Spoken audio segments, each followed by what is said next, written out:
5J185 Manila. Ayun, nakita ko ng setback. Sobrang haba na kagad ng pila, oh, di ba? We've got our boarding. Ang ganda ng sistema nila. Ito yung itsura sa loob. Ipaprocess naman natin ngayon yung tax. Ayun na guys, paalis na yung train.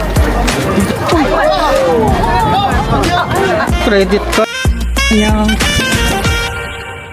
Hi guys! Good morning and welcome back to my channel. Nandito na tayo ngayon sa Incheon International Airport. Papakita ko din sa inyo kung paano mag-claim ng tax refund, and then kung paano mag-check-in, and kung ano pa yung mga pwede natin gawin dito sa Incheon International Airport. Time check, it's currently 4:05 AM. So ang flight pala natin guys is 7 AM. So tara guys, samahan nyo ako. Let's go!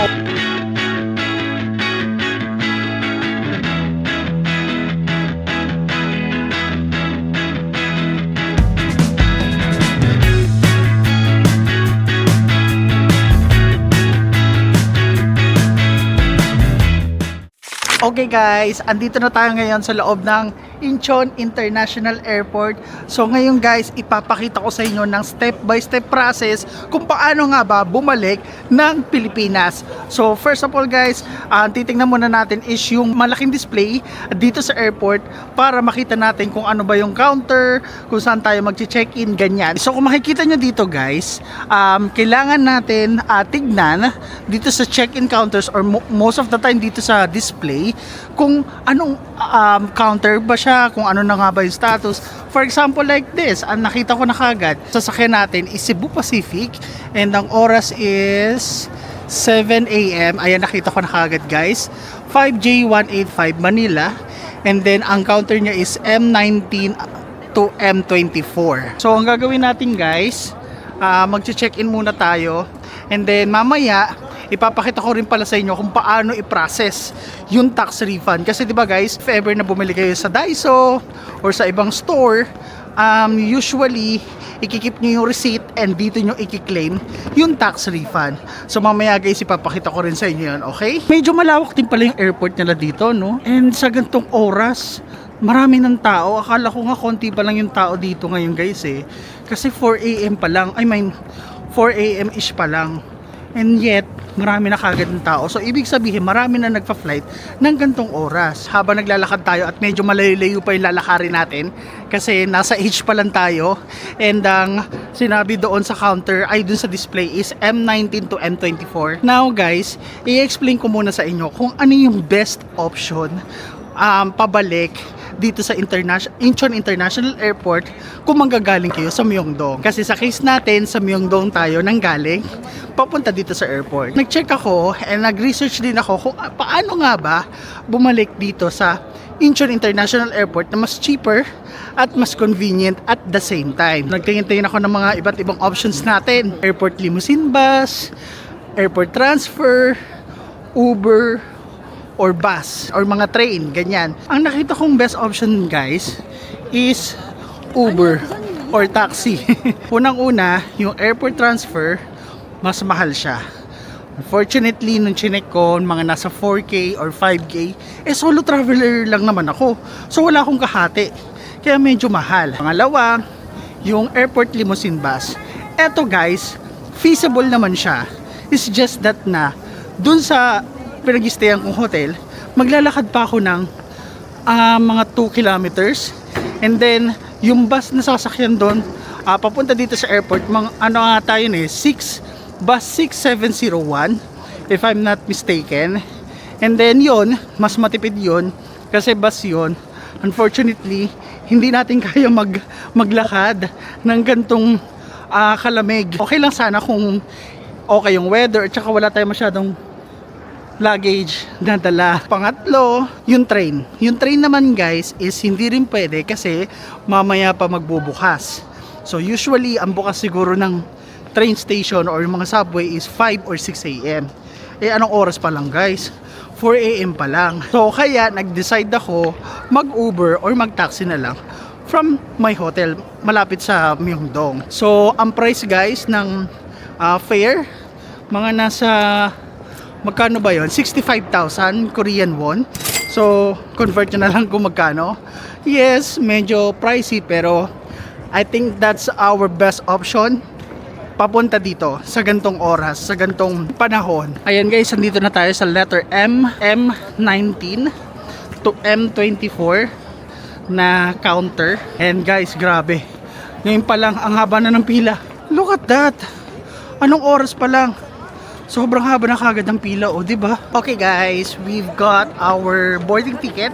So, kailangan na daw natin mag-proceed sa immigration kasi mahaba daw yung pila. So, ang in-instruct sa akin ni ate na between daw 5 and 3. So, andun daw yung immigration. Sa mga nakapag-Korea na guys, mahaba ba talaga ang pila dito sa immigration? Paki-comment naman sa baba, oh, kasi first time ko dito eh. So, ganun pala kahaba ang immigration. Ay, oo nga. Dito pala nakikita ko na. Ayan guys, oh. Hala. Entrance pa lang yan, ha. Mamaya na lang ulit kasi papasok na tayo na immigration and bawal yung camera. So, update ko na lang ulit kayo guys. Okay guys. Tapos na tayo sa scanner. Yung papasok. Tapos i-check yung passport nyo, tapos yung boarding ticket.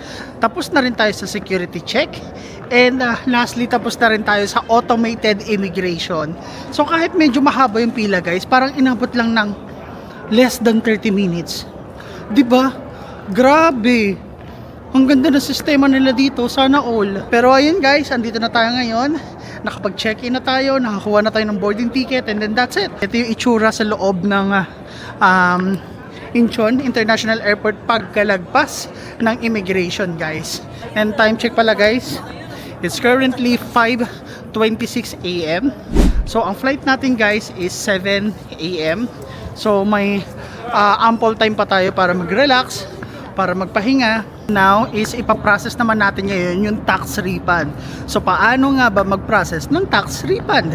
So ito siya guys. Sundan nyo lang yung mga instruction dito sa taas and ituturo niya kayo kung saan nyo ipaprocess yung tax refund. Ayan o guys, tax refund. Ayan, so 2 meters. So tara, let's go left side. Ayan o, tax refund. Ayan. So dito kayo magpa-process guys ha. Hanapin nyo lang to. Napakabilis lang ng process sa pag-claim ng tax refund. So bali guys, ang gagawin nyo lang doon, pupunta lang kayo doon sa may counter. Ipe-present nyo lang yung passport nyo and then yung boarding ticket.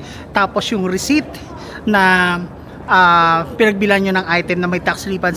Kaya guys, please keep that receipt kasi kailangan nila yon, okay? Tapos mayroong 4 na currency kayong pagpipilian. Yen, USD, tapos ano na nga ba yung pang China? Pang China, tsaka Korean won. So ang pinili natin guys is Korean won. Kasi maliit lang naman yung maliit lang naman yung value nung pina-refund natin, parang 3,000 Korean won lang. Ayun na guys, paalis na yung tren. Dito tayo, maluwag. Okay.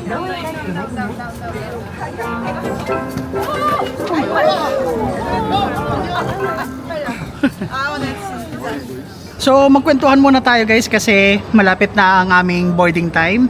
And time check guys, it's currently 6:13 pero ang boarding time namin is 6:15, so 2 minutes na lang.